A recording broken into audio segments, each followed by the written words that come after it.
नमस्कार मित्रांनो, 2026 मध्ये शनिदेव 3 वेळा नक्षत्र गोचर करणार असून 700 वर्षांनी दुर्मिळ नवपंच राजयोग तयार होत असल्याचे सांगितले जात आहे। यामुळे काही राशींना चौपट कमाई, अनपेक्षित पैसा आणि प्रगती मिळू शकते। आजच्या व्हिडिओमध्ये जाणून घेऊया कोणत्या 7 राशींवर शनिदेवांची विशेष कृपा राहू शकते। शनी गोचर 2026 काय खास? सध्या शनी मीन राशीत असून 20 जानेवारी 2026 रोजी उत्तरा भाद्रपद नक्षत्रात प्रवेश, 17 मे आणि 9 ऑक्टोबर 2026 रोजी पुन्हा नक्षत्र बदल। या काळात 3 वेळा नवपंच राजयोग तयार होणार असल्याचे म्हटले जात आहे। ज्योतिषानुसार हा योग अनेक राशींसाठी लाभदायक ठरू शकतो। लाभ मिळू शकणाऱ्या 7 राशी: 1. वृषभ, तौरुस। उत्पन्नात वाढ, गुंतवणुकीत फायदा, पदोन्नतीची शक्यता।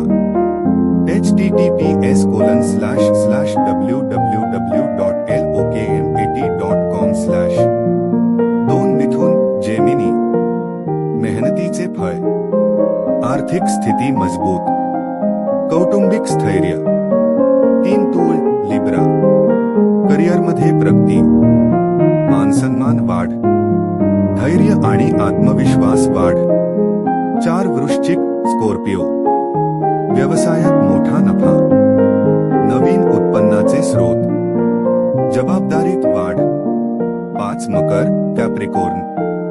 अचानक आर्थिक लाभ, कुटुंबातील वाद संपण्याची शक्यता। 6. कुंभ, ॲक्वेरियस। कर्जमुक्तीची शक्यता, बँक बॅलन्स वाढ, व्यवसायात प्रगती। 7. मीन, पिसेस। प्रलंबित कामे पूर्ण, बोनस किंवा नवीन नोकरीची संधी, परदेश प्रवासाची शक्यता। 7.5 अपडेट।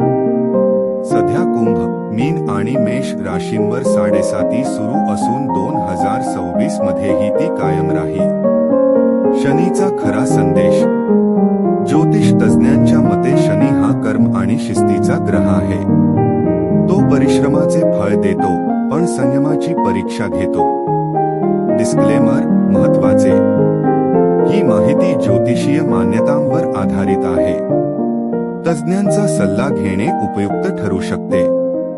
तुमची रास या 7 राशींमध्ये आहे का? कॉमेंटमध्ये तुमची रास लिहा आणि व्हिडिओ शेअर करा। अधिक आध्यात्मिक आणि ज्योतिष माहितीसाठी चॅनेल सबस्क्राइब करा।